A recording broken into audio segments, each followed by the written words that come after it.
Hello everyone, my name is Yuri Kasdorp from Mouse, and we are back with a very special guide this week for the sprint series. As you can see, it's spring, it's rain season in Italy, and you can definitely see it in iRacing. It's very wet, it's very likely to rain every session this week. Maybe you can get a dry session, but it looks like it's going to be a very wet, slippery week for the first time in the sprint series. We're here in quite a wet track. We'll go over all the rain lines and show you how to master the wet lines. So here we are, start of the lap in the last sector. For the first time ever, it's completely soaking wet. And I think these conditions are considered full wet, which means that we're taking the full wet line everywhere. The places where I'm actually on the racing line, there's little grip, but some corners like chicanes, you cannot really avoid them and drive around them because that would be too slow. So the drier the track goes, the more of the racing line you can start to be able to use. In the worst conditions like this, I found these lines work the best. So for turn 1, we want to brake in the middle of the track. The white line needs to be in the middle of the car, so we're not braking on the white line. Try to get the car turned on the inside and then we completely park it here on the chicane. Try to get a nice exit. We went to the outside here, because the inside has a lot of standing water.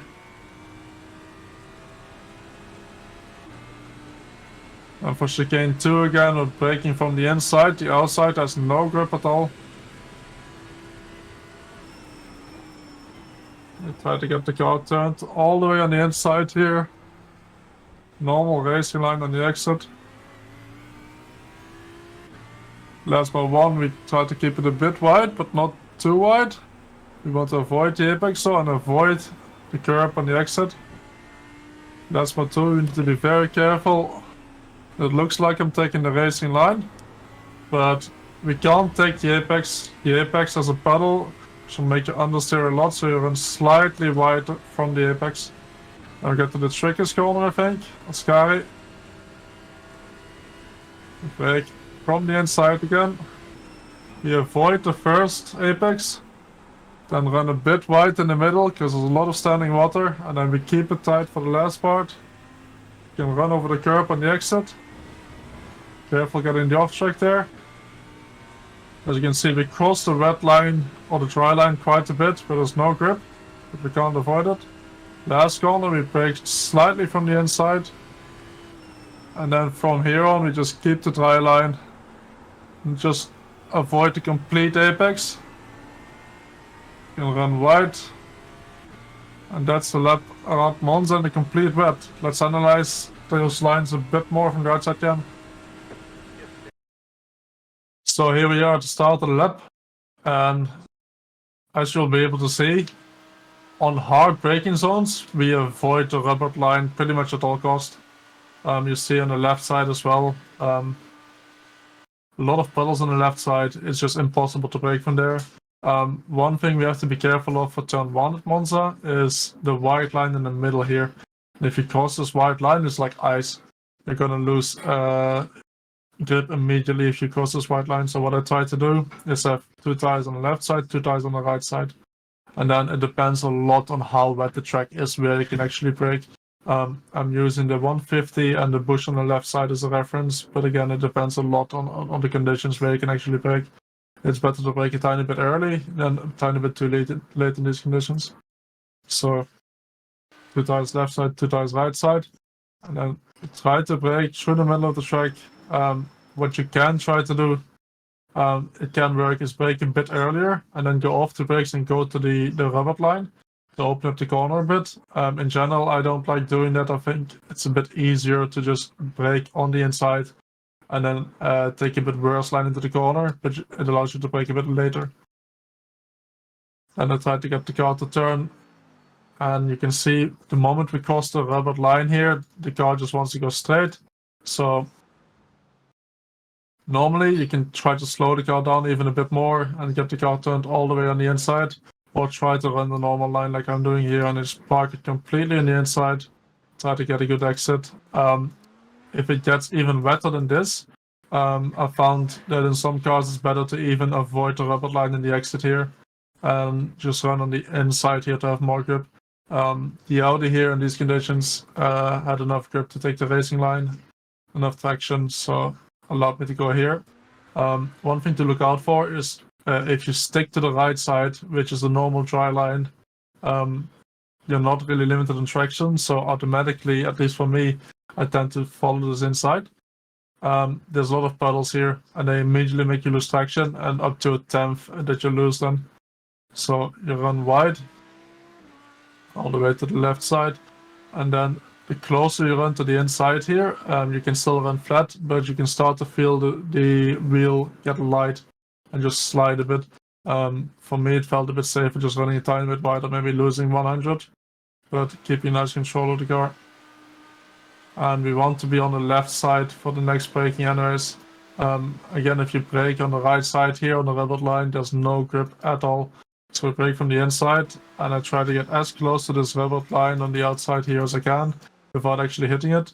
Again, what you can do as well is brake a bit earlier and then go off the brakes, go onto the red dot line, get a bit of a better line into the corner, but then you'll be turning in on the red dot line the whole time, which also loses your grip.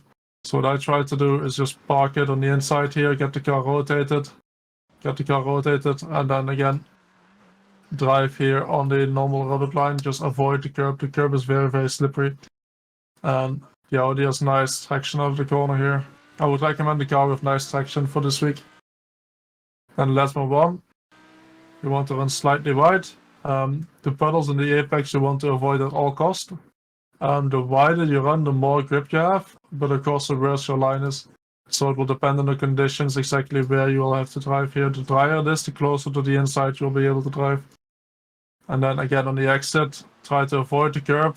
The curb is very, very slippery. If you hit the curb,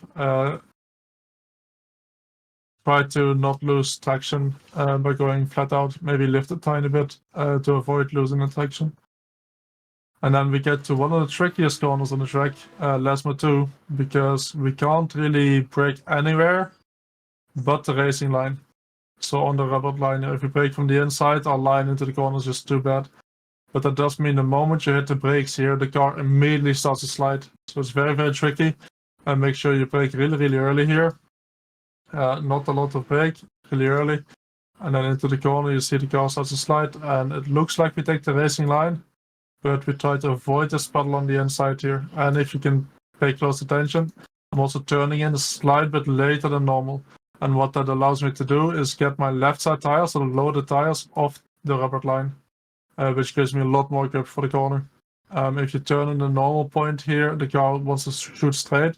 And the problem you get then is that the car will understeer onto the outside curb here, and the outside curb again is no traction at all. So you want to avoid that outside curb and run close to the outside curb here without actually going over it and losing traction. And then you want to avoid the puddle on the inside here. It'll slow you down as well. And again, it's a hard braking zone coming up for Sky, so we want to brake from the inside, avoid the rubber line on the outside, and then kind of brake straight across the rubber line. In this corner here, there's a lot of pedals on the inside. I'll show you. There's very big pedals on the inside here. If you take the normal racing line here, you just can't take any speed. So what I recommend doing is putting two tires, so the loaded tires, outside of the racing line, like I'm doing here.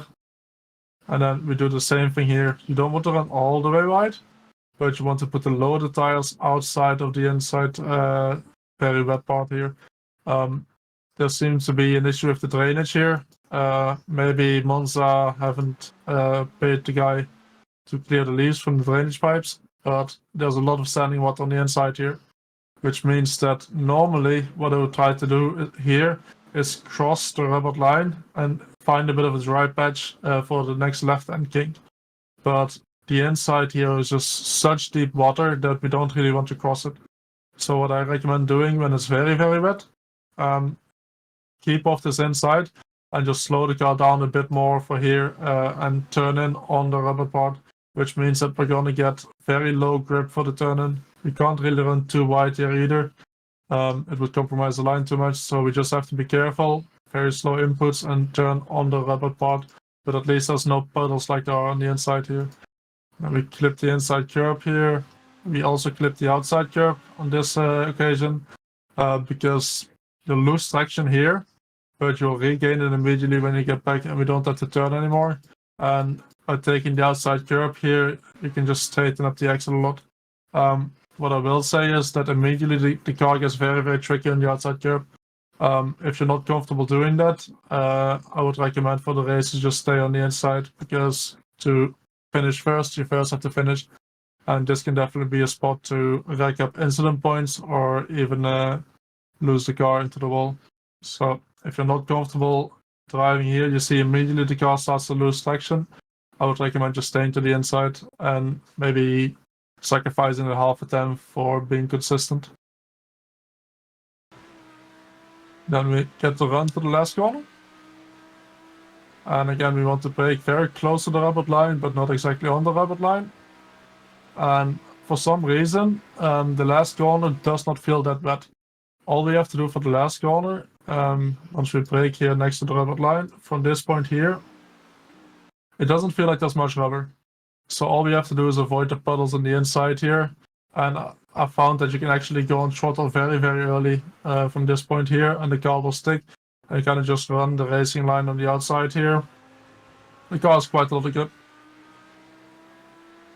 And then we have a lap around Monza in the complete wet.